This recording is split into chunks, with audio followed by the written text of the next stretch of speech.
Now back to our session for the day.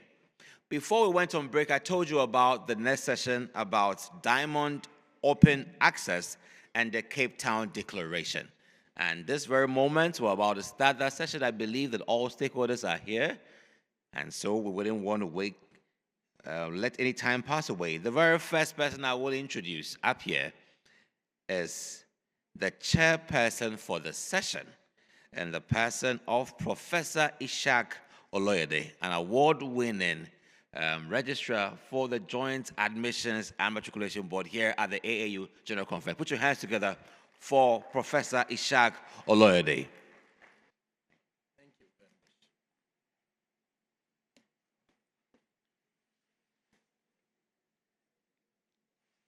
much. Good afternoon, everybody. Welcome from lunch. I believe that this session is going to be as interesting as the last, if not better. Many of us running the universities, we have this problem of always lamenting, agonizing, rather than organizing. We look at problems, we feel overwhelmed, and we lament and lament. We blame everybody but ourselves. Are we that helpless?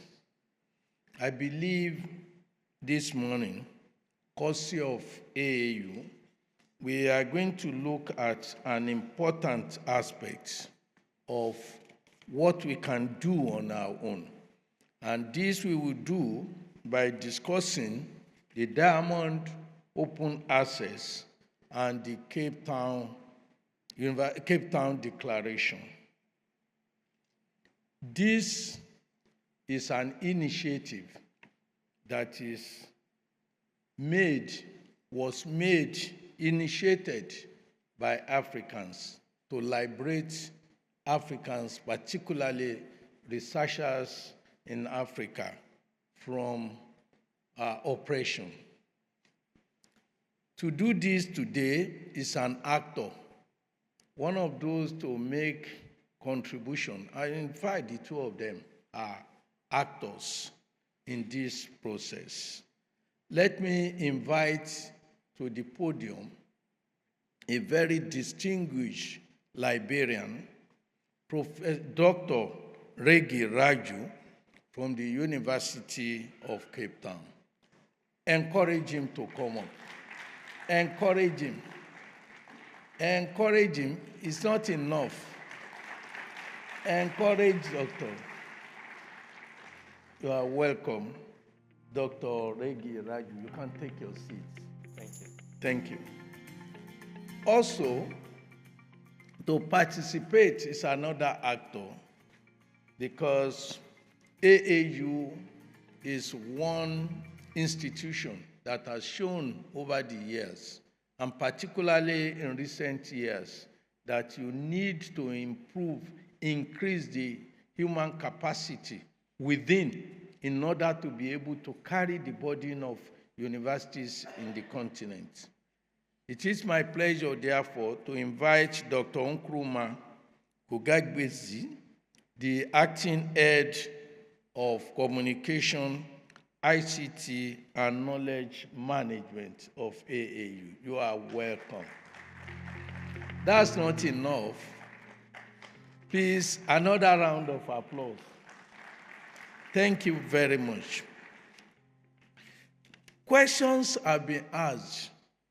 What do we mean by open access? What is Cape Town Declaration? What is Diamond Open Access?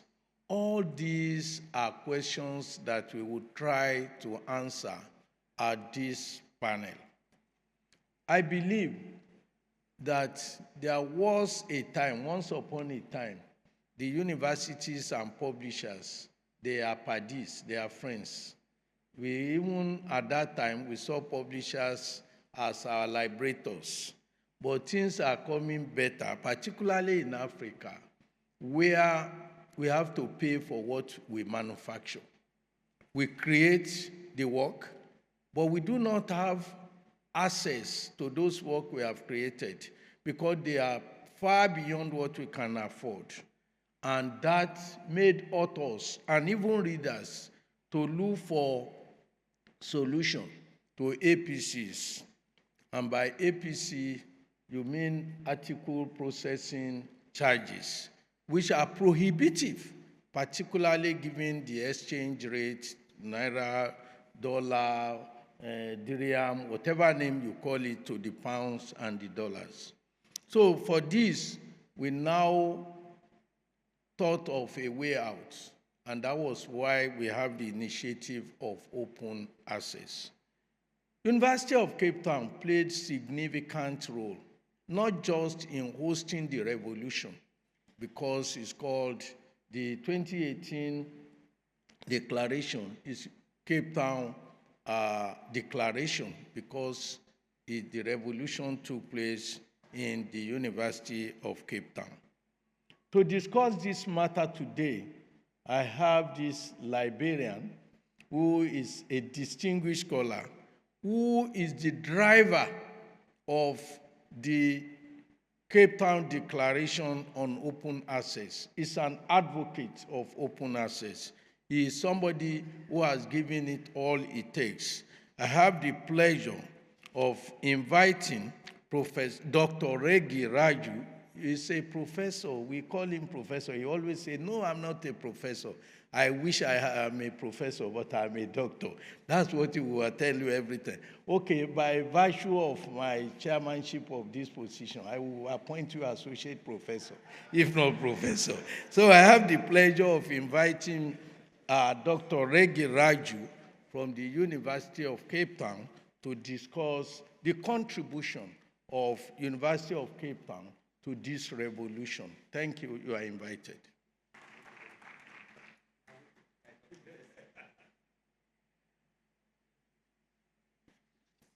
Thank you very much, Chair.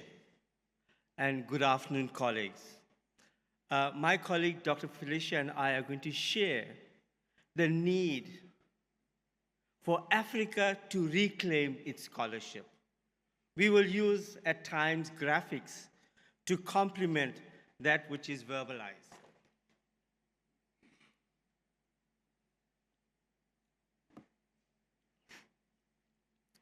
At the epicenter of this presentation is a question: who owns African scholarship? It is our assertion that ownership determines processes.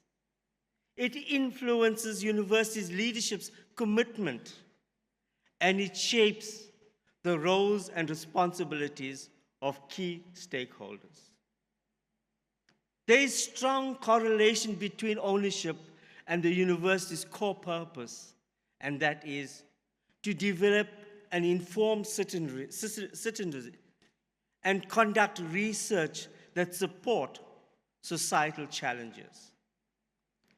Research is the golden thread as it supports both the curriculum and the development of new knowledge. Yet, African universities face significant barriers to accessing the information needed for both teaching and research. It is indisputable that the production of new knowledge is dependent on access to existing research to support hypotheses, theories, and the development of new ideas. Therefore, research must be visible and accessible. In pursuit of greater visibility, African scholars have gifted their work to commercial publishers who impose huge fees that render this research inaccessible to communities that cannot afford costly subscriptions.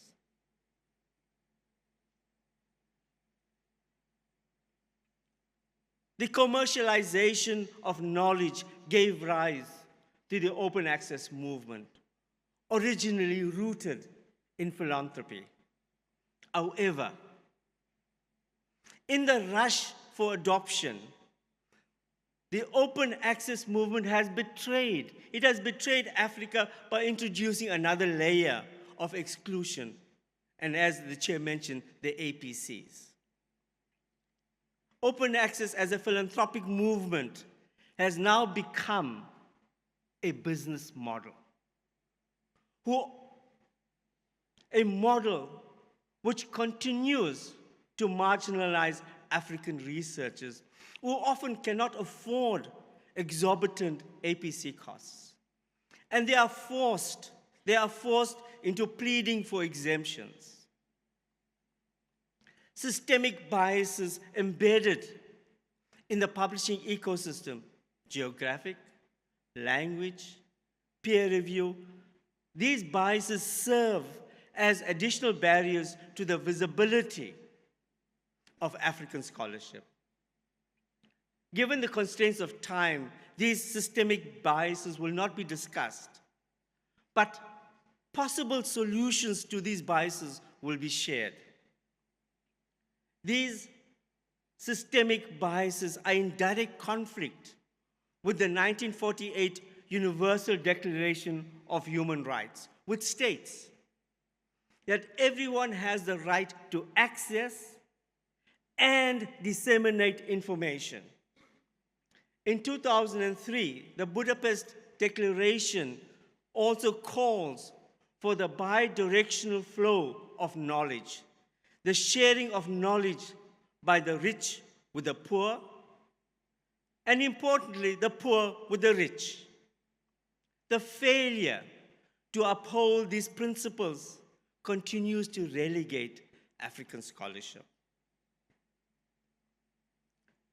This graphic highlights how much the academy contributes to the knowledge production ecosystem to support the growth of research and knowledge. And it also shows the contributions by the commercial entities to satisfy the academy's desire for improved visibility.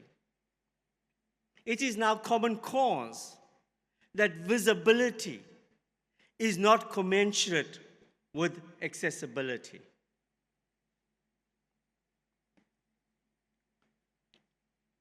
I would like for you to keep this graphic at the back of your mind.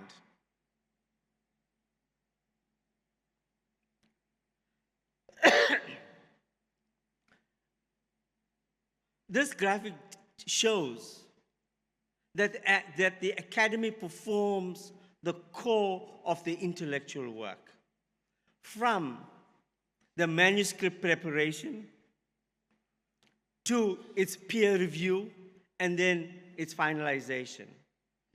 From our experience, the commercial publisher's contribution is language and layout editing and dissemination. And they charge exorbitant fees for these services, be it through APCs or subscriptions. Herein lies the absurdity. The academy funds the creation of research, and then we gift it to the publishers. And then we pay to access that which we already paid for. To exacerbate matters, African universities cannot afford access to the very content that they funded, worsening Africa's already low research output. Those with limited access, with limited need, have easier access, while those who need it desperately have to climb mountains to obtain access. In this scenario, visibility and accessibility are mutually exclusive. They are mutually exclusive.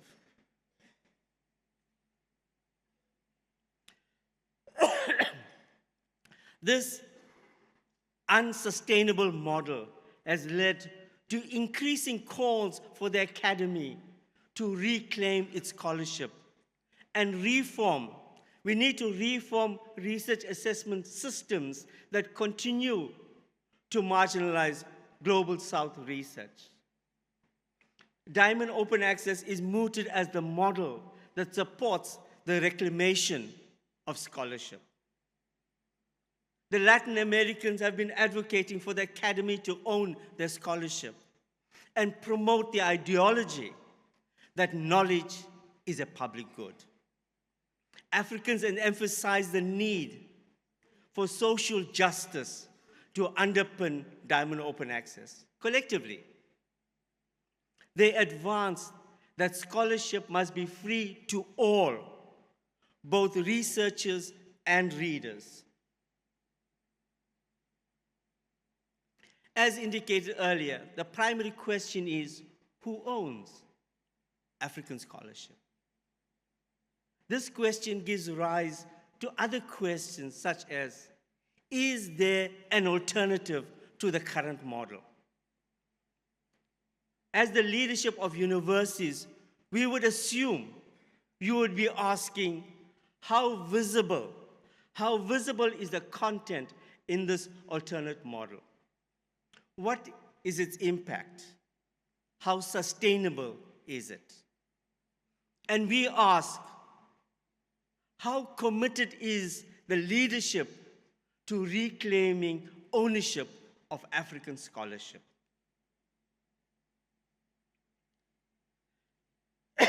Given who contributes to the generation of knowledge and the barriers that African researchers need to navigate, we need to find a way forward that is beneficial to both the readers and the authors.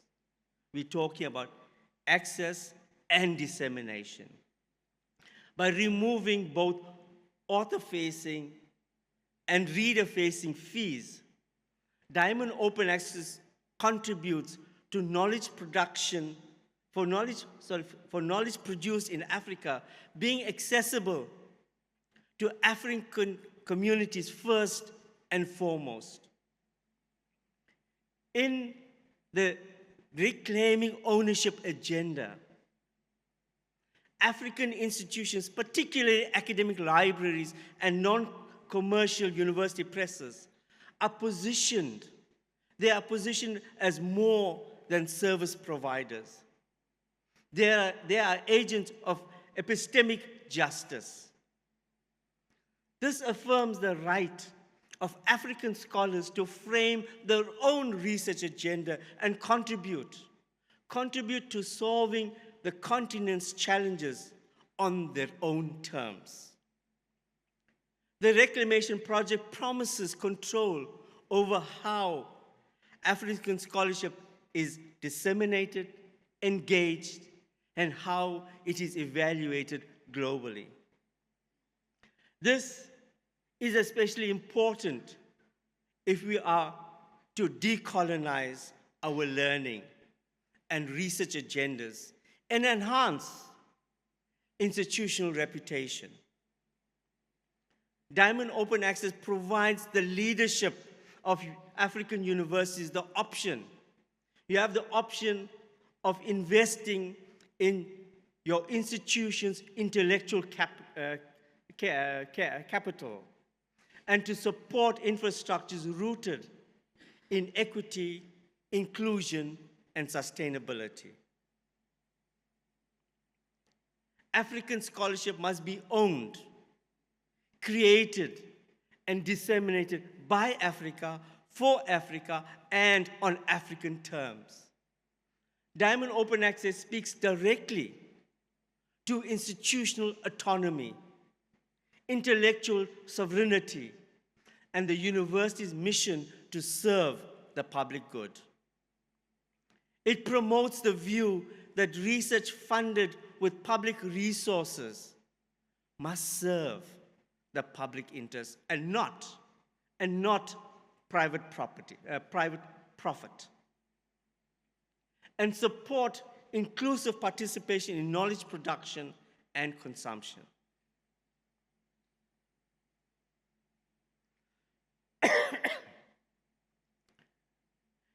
Reclaiming African scholarship requires infrastructure rooted on the continent and driven by African institutions. The African Platform for Open Scholarship, APOS, is one of many concrete steps to advance reclamation.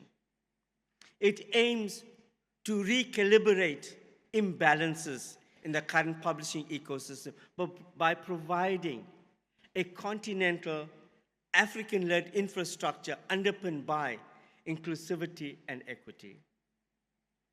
The platform empowers universities, academic libraries, and research institutes to publish academically rigorous books and journals.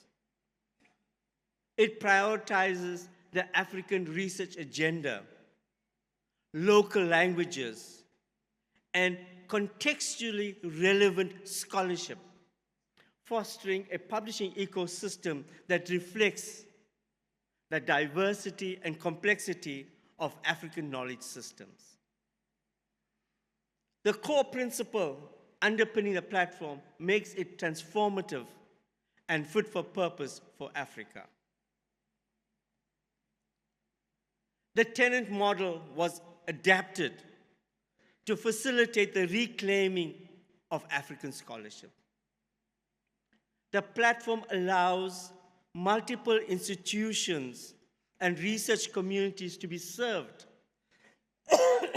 by a single server with multiple software instances, managed and upgraded by a team of experts to enable the sharing of African scholarship and the formation of communities of practice. Participation is decentralized. Universities manage their own journals and monographs while benefiting from shared technological infrastructure. The platform addresses the issues of infrastructure capacity, affordability, and sustainability, making it a viable solution to advance the dissemination of African scholarship. Each institution has the option of having a unique DOI prefix, a DOI prefix, contributing to institutional prestige by being recognized as a publisher of knowledge. The use of ORCIDs showcases individual researchers and their research profiles.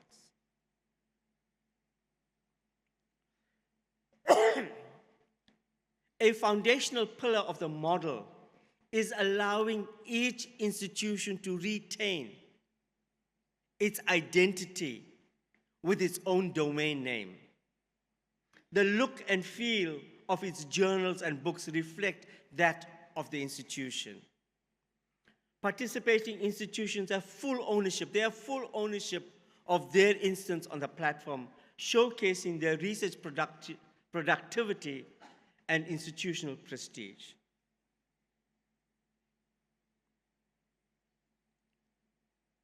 I'm going to use the UCT as an exemplar to demonstrate the issue of visibility.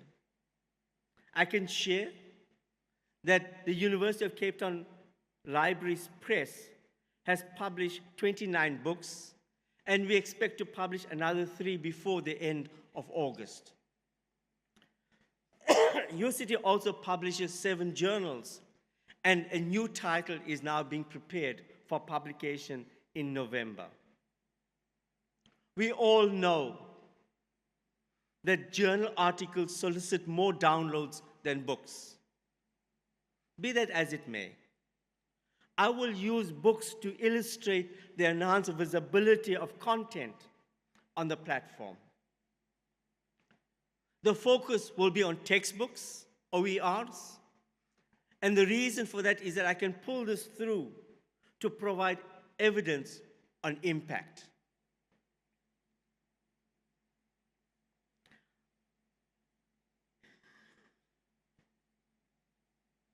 I've taken 7 books, including one in Sesotho, for further investigation.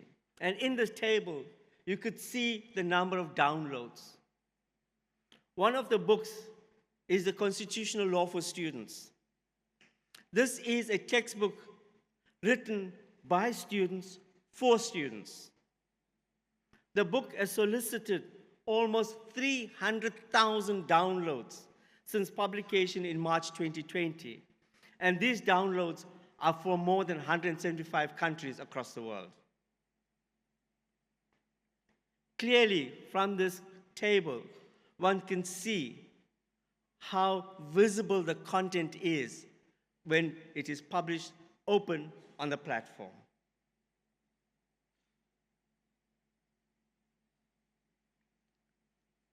The question then one needs to ask, what is the impact of this particular book? Just as the constitutional law course is one of the most failed courses in the law degree in South Africa. The book was launched in March 2020. That year was used as a dividing point between the pre- and post-launch periods. As shown in the table, the average pass rate of black students, here when I talk about black, talk about Indian, African, thank you so much, sir, and colored. The pass rate between the periods 2016 and 18 was 66%. In the period 2021 to 2023, the average pass rate rose to 81%.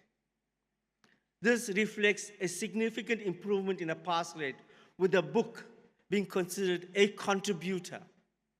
I'm not saying the contributor, I'm saying a contributor to the growth.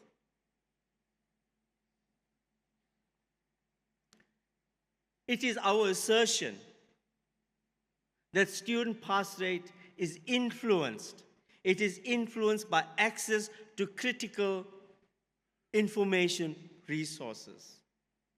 Hence, we drill down further on the impact of this book on black students who are funded by the National Student Financial Aid Scheme.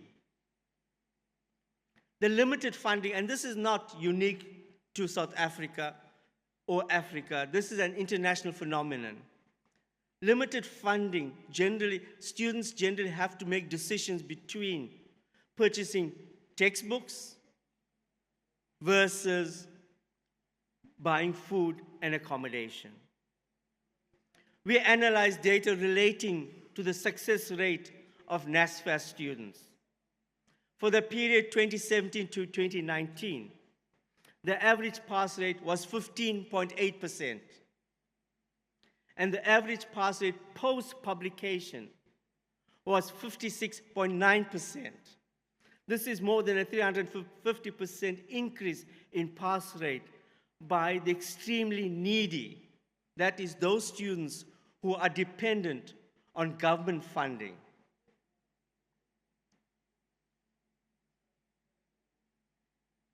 The question I'm asking then is, who is publishing with UCT Press, with UCT Libraries Press? Some of UCT's leading academics have published their works with UCT Libraries Press. A-rated researchers have published their books and journals because they wanted their research to have increased visibility and impact. They were not chasing H indexes. They're looking at visibility and impact. As mentioned, the constitutional law textbook was written by students who are now recognized internationally. The framework for the text was drafted by the dean, but the content was developed by the students, reviewed by a senior professor from another university, reviewed by 2 constitutional law judges and a senior law student. So in terms of who is using it, students, emerging researchers, and established researchers have published on the platform via UCT Libraries Press. I'm now going to hand over to my colleague.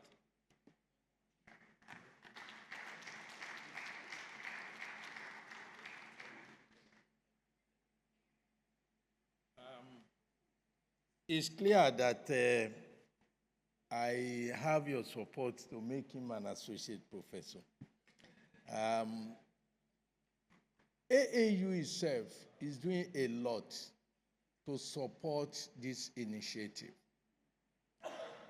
It is not enough for us to be talking in Africa about just impact, feasibility, when we can create one. Unfortunately for us, leaders of African universities, we are coming too late to join the train. I believe we can still join the train, and I would therefore want to invite my sister to come and say the aspects, the roles being played by AAU, particularly in this African platform that has been created for open scholarship. This APOS, as it's called, is an initiative, yes, being driven directly by the University of Cape Town in South Africa, but also being supported very, very vigorously by the AAU. And I call on all countries of Africa.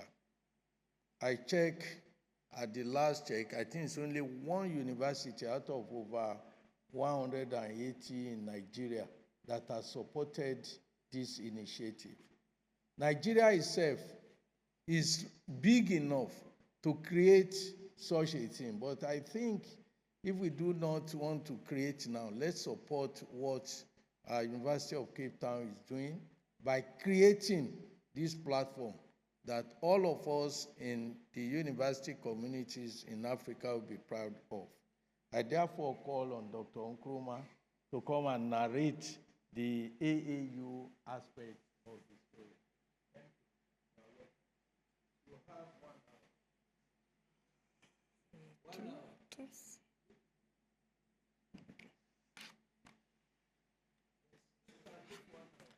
Okay. I'll try to be brief. Thank you very much, Prof, for that passionate presentation. I would be talking about aspects related to sustainability. I would also talk about the changing role of academic library in publishing, and then also add on with some calls. I will be ending with some calls to action, as well as the new role given to me by the chairman in terms of AAU's role and what AAU has been doing and what we are currently doing with University of Cape Town and other partners as well. It's the same presentation, if it can come up.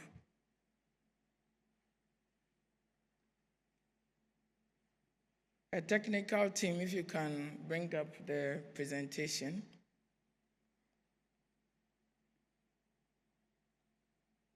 And move to slide 18. It's a continuation of where Prof ended, please. Whilst they do that, I would go on. We are saying that in the current bias publishing ecosystem, sustainability really must go beyond being a series of quick fixes. It really needs to become a holistic process, a process where we are starting with fundamental conceptualization of the roles and responsibilities of all stakeholders and extending to strategic efforts aimed at reclaiming scholarship. And that as part of this transformation, academic libraries really need to reimagine their current service model. We are proposing a changing role of the academic library in publishing. Academic libraries in Africa really need to come to grips with the fact that they are no longer passive repositories of information. They need to become active and strategic players in the scholarly publishing ecosystem. There's a lot being done, but we think there's a lot more that we can do in this space. No longer confined to managing collections, libraries must become innovation hubs, trusted infrastructure partners, leading institutional efforts to disseminate research that align with local and continental priorities. libraries must now host and manage open publishing platforms, provide the technical and administrative backbone for journal and book publishing. Again, they must support editorial workflows, including peer reviews, open licensing, publishing ethics, and metadata management. This also means that even in the training of librarians, we need to consider this key aspect.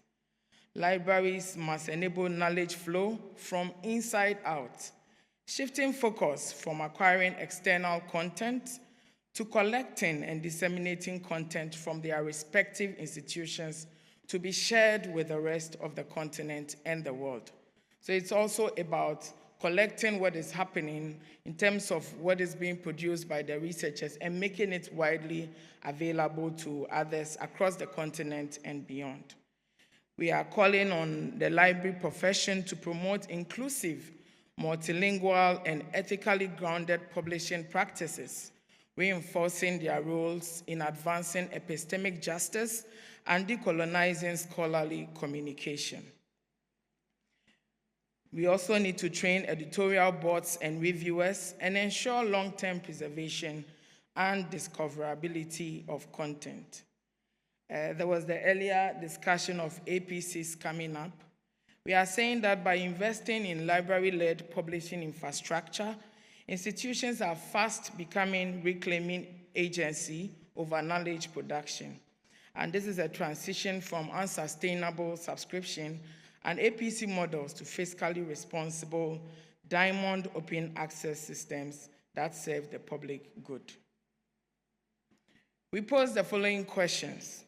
Is leadership of universities committed to A, growing African research and nurturing the next generation of African citizens? I believe the answer is yes. Are we also committed to reimagining the role of the academic library to take on publishing?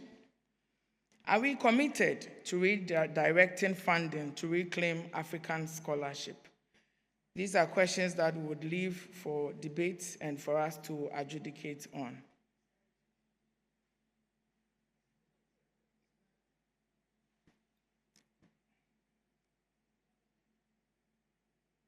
Okay.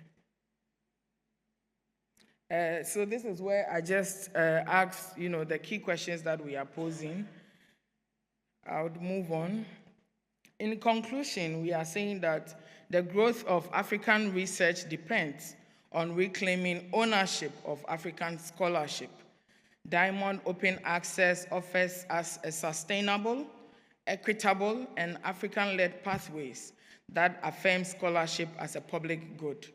Through platforms like APOS, which Prof presented on, and the strategic leadership of academic libraries, Africa can dismantle systemic barriers, restore intellectual sovereignty, and ensure that its research is accessible, visible, and impactful on African terms.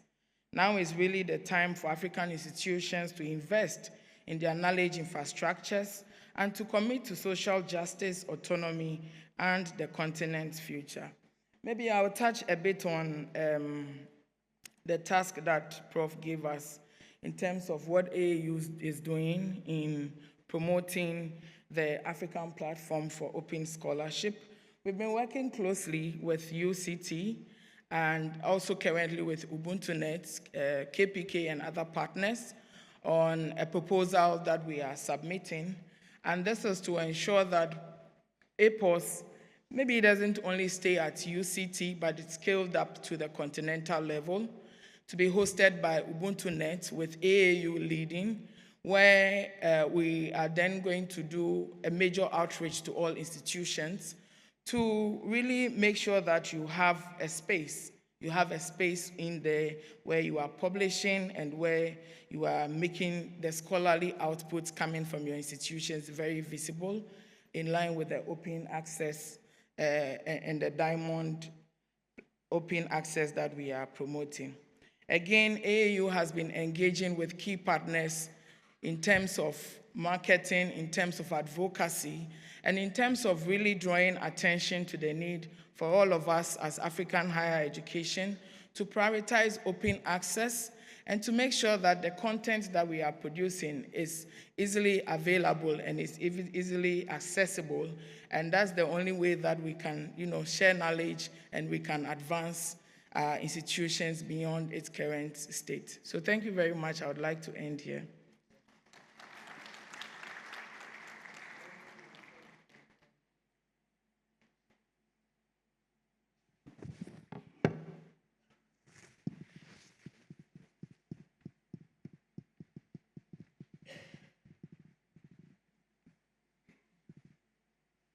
I think what we need to do now is to take one or two questions.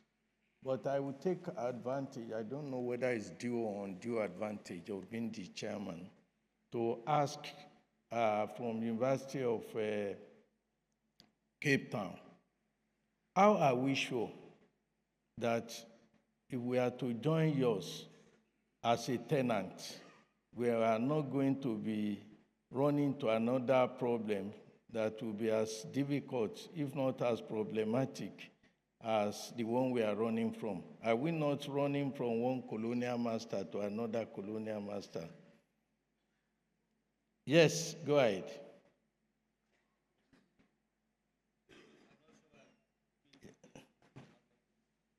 You can come here.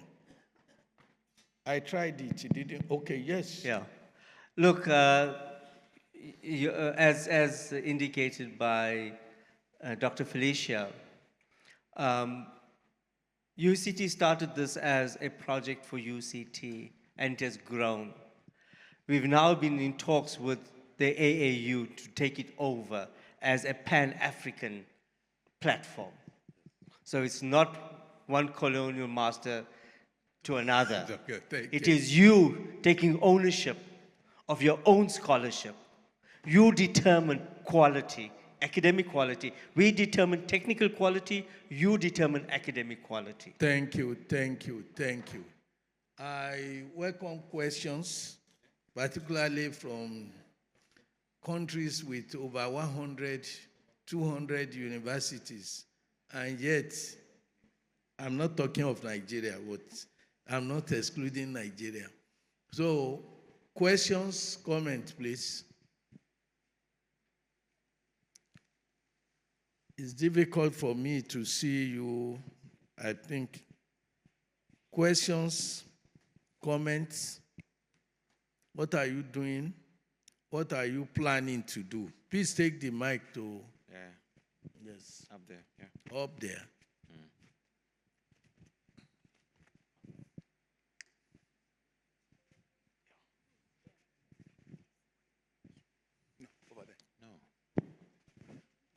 Yeah, she's up there. Yeah, up there. Yeah. We've got 3 hands up. Yes. You are the acting chairman. Thank you. Please Thank go you very ahead. much. Go ahead.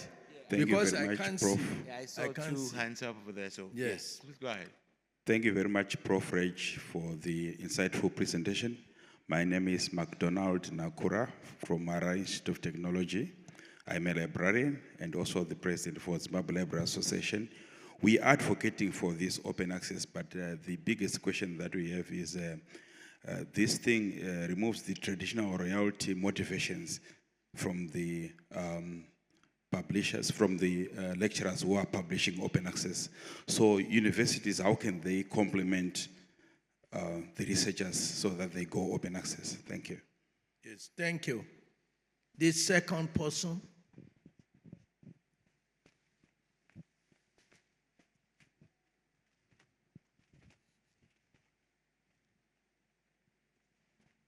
Yes, I see better here. Yes, thank you. Thank you. My name is Giovanna, and I'm from DORA, the Declaration on Research Assessment. So if I could ask the panelists to speak of the importance of how do we assess research into reclaiming authorship. If the panel could speak to that, I would appreciate. Thank you. Yes, thank you. Who takes that? Is there any third one? Hello. The My third. name is Dr. Franklin A.G.E.N.D.A, University of Mines and Technology, Ghana, Takwa. My question is, with all these journals, there is the craze for Scopus indexed journals. When we include our journals to that of University of Cape Town, are they going to be Scopus indexed, or it will just remain like that? Thank you. Yes. I think these are questions I will want Dr. Raju. You want to take those questions? You need to. Can you tell me what the first question is? Yes, the questions are, one, what is the identity? The identity, what will be the identity of the publication? Are they going to retain their own identity as an institution, or just being a tenant on the platform, even including the AAU one? Secondly, what will be the quality? What will be the, you are talking of accessibility, but what of the visibility? Are we sure that the journal will be on the same platform with those that people will have access to? These are questions that are bothering people. Okay. So let me start with the first question, and that is, or let me start with the issue of visibility. As I've pointed out, if it is open, everybody has access to your content. Now, we are working with a number of different organizations across the world to ensure that content on the platform is as visible as possible. The one question was on DORA. Unfortunately, in terms of Diamond Open Access, we are still grappling with the issue. The Latin Americans are trying to work through this. For us in Africa, if we want to assess research, we need to find our own criteria. We need to see, do we want to benchmark it against the SDGs? What is the benchmark that we want to use, as opposed to using the general impact factor, which I know DORA is against, the article impact factor. But for us, more importantly, is it addressing the SDGs? And I think that is what the AAU needs to help us drive. In terms of quality, again, the question is, who determines the academic quality? The technical qualities, which basically is the look and feel of the journals, the look and feel of the articles in the journals. We can set benchmarks to that. The question is, in terms of the academic quality, the academy, your academy, needs to contribute to that, need to take ownership of that. And I think somewhere along the line, the question was, does it conform to Scopus? Any Scopus will review or pick up anything that is open. And unfortunately, because we're in Africa, in terms of the ranking within the different systems, we're way down below. So I don't think we must get stuck on chasing citation and index.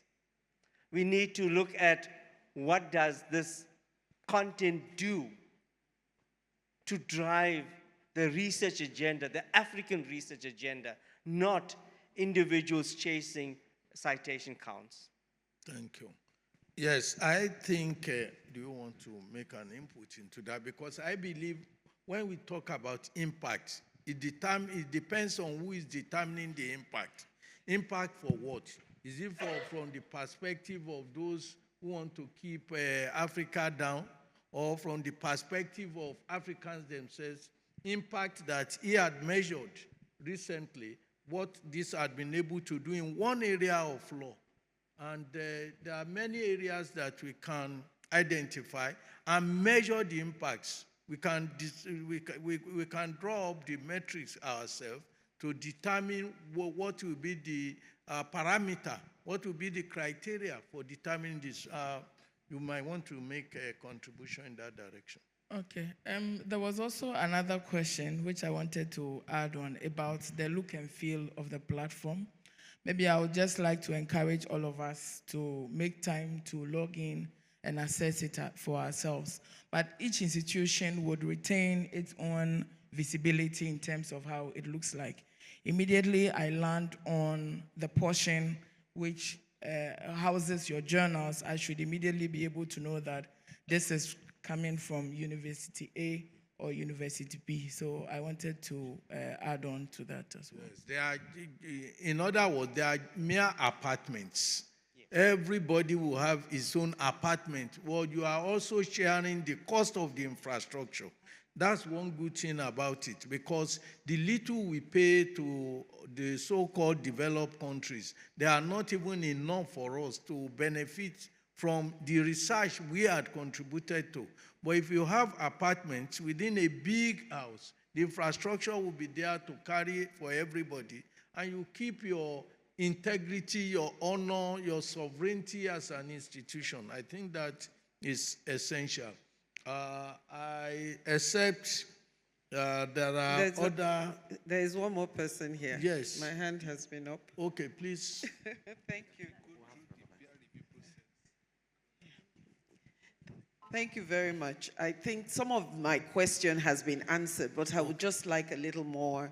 Okay. VC University of Lagos. My name is Professor Folashade Ogunshola, VC University of Lagos. I wanted to, I think quite a number of my questions have been answered, but I think I'm still a bit stuck as to how we ensure on this platform, you know, when you said every institution has its own, how do we ensure the scientific rigor of the papers? And so is it still the same way that's been done? Is there a collective, I'm just trying to understand. Or that doesn't matter. Yeah. Wherever we have done the assessment, yes, we bring it here. I just need to understand that a little better. Yes, thank you, VC. My own understanding is that we are providing, AAU is providing a platform, the infrastructure for every institution to set its own standard and be the keeper of its own gate, but without paying the whole cost that you will need for feasibility. You will be visible where you are placed. It's just like being on a platform, international platform, and you create your own system without having to pay for the totality of the infrastructure. So everybody has its own identity, but I believe with AAU intervention, there will be criteria in such a way that substandard institutions will not be allowed to have an apartment within the infrastructure. There will be a minimum level, because some of these things we pay for, Scopu and all these things we pay for, we cannot afford. And even we are not benefiting from the impact. We are just talking about impact, about people who receive it and tell us we are not the community. How many of our university can afford those articles? We cannot access it. And that's why it is being said that visibility is not the same thing as accessibility. They are visible to who is having who is assessing. We cannot afford to assess. Let us create a very qualitative platform, which APOS is, where every institution, every university on the soil of Africa will be able to create its own impact that will be able to make, I know University of Ilorin, where I come from, has a repository of its own articles, research work, deposited there. But how many people have access? But when you migrate to APOS, for instance, it will be possible for you to demonstrate what you have been able to do, and for everybody all over the world to be able to assess what you are doing, and for students and researchers across the world to download, and that will count. Instead of counting the download that we are not sure of how many countries are really downloading and what impact they are making, and they keep on looking at at Africa as second-class scholars, whereas we are first-class scholars. So what APOS is doing is providing the platform, is providing the visibility for you to come up and demonstrate. And I believe with AAU taking this as a serious program, and with the support of all the institutions, we'll be able to create an impact that will be immediate, not just from what you have demonstrated from University of Cape Town. You can see the impact, immediate impact of what a book written by students, not by scholars, the impact, immediate impact it can have. So I believe that all of us should here declare, re-emphasize the Cape Town declaration that we will all do the needful to make sure that we create the impact necessary through open access. Thank you very much. Thank you very much. You want to say what? Thank you very much. You can put your hands together for them, please. It's a great session. And whilst they rise up, I would want to call on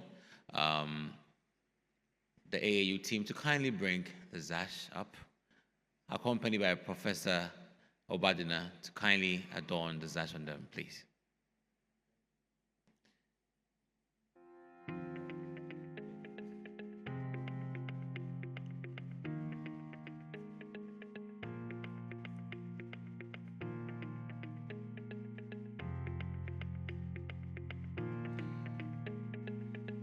An applause we'll do at this moment, just to say thank you very much.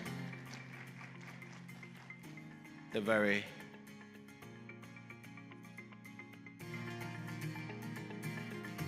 revered Professor Ishaq Oloyede, thank you very much for chairing this session. Dr. Felicia Kwabeji, thank you. Dr. Professor Reggie Raju, University of Cape Town, thank you so much for your expertise on this platform.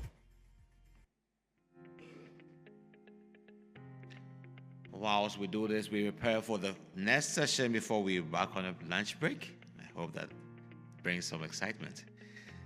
This session is on Youth Mobility for Africa, Impact of Erasmus Plus project.